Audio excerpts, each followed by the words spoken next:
ডিব্ৰুগড় উন্নয়ন প্ৰাধিকৰণৰ অধ্যক্ষ অসীম হাজৰিকাৰ মহানুভৱতা ভগ্ন বাঁহৰ দলং নিৰ্মাণত সহায়ৰ হাত। খোৱাং বিধানসভা সমষ্টিৰ অন্তৰ্গত ধেমেচি পঞ্চায়ত আৰু হালধিবাৰী পঞ্চায়তৰ সীমামূৰীয়া কলালো কোচগাঁৱত ডিমু নদীৰ ওপৰত থকা বাঁহৰ দলংখন শেহতীয়াকৈ হৈ যোৱা বাঢ়নী পানীয়ে উটুৱাই নিয়াৰ ফলত বহুকেইখন গাঁৱৰ ৰাইজে যাতায়াতৰ ক্ষেত্ৰত ব্যাপক সমস্যাৰ সন্মুখীন হৈ আহিছিল।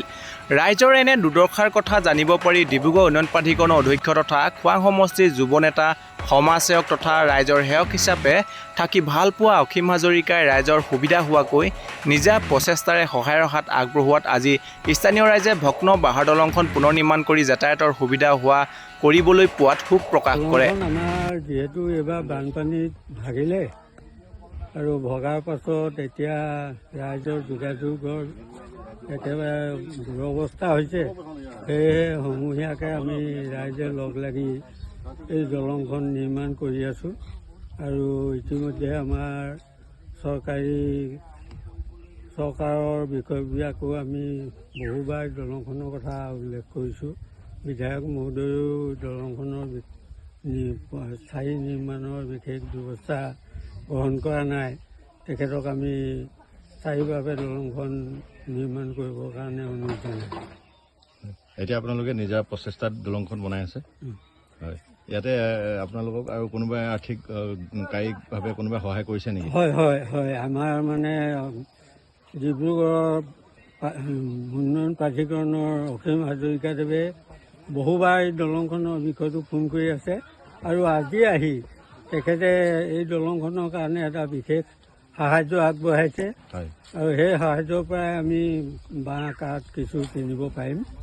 গতিকে তেখেতলৈ মই আন্তৰিক শ্ৰদ্ধা জ্ঞাপন কৰিছোঁ। হয়, এতিয়ালৈকে আপোনালোকৰ ওচৰত কোনো চৰকাৰী বিষয়ববীয়া বা মাননীয় বিধায়ক মহোদয় কোনো এতিয়ালৈকে আপোনালোকৰ ওচৰত এই বিষয়ে অহা নাই নেকি? অসীম হাজৰিকাৰ বাহিৰে কোনো চৰকাৰৰ মানুহ বা মণ্ডল এজনো বা গাঁওবুঢ়া এজনে আহি হ'লেও এই দলংখনৰ খবৰটো লোৱা নাই। আমি তাৰ কাৰণে বৰ দুখিত। আচলতে কি হয়, আমাৰ অসীম দাই বৰ্তমান তেখেতে যিটো বিভাগত উন্নয়ন প্ৰাধিকৰণ বিভাগত দায়িত্ব লৈ আছে, তেখেতে সামাজিক দায়বদ্ধতাটো বজাই ৰাখিছে। তেখেতে আমাৰ মৰাণ সমষ্টি তথা খোৰাং সমষ্টি প্ৰতিটো ঠাইতে গৈ তেখেতে যি ধৰণে আমি গম পাইছোঁ, যি ধৰণে গোটেই ৰাইজৰ মাজত থাকি সহায় সহযোগিতা আগবঢ়াইছে, আমি সেইবাবে তেখেতৰ ওচৰত আমি চিৰকৃতজ্ঞ আৰু তেখেতক আমি ধন্যবাদ জ্ঞাপন কৰিছোঁ।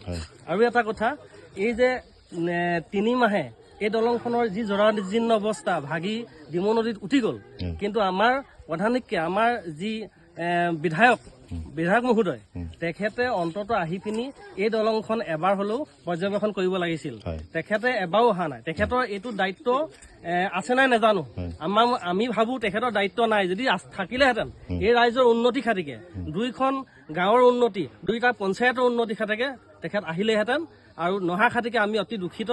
আৰু সেই খাতিকে আজি আমাৰ মাজত অসীম হাজৰিকা ছাৰ অহাৰ বাবে আমি তেখেতক ধন্যবাদ জ্ঞাপন কৰি আমি আমাৰ ক'বলগীয়াখিনি আমি ইমানতে সামৰিছোঁ।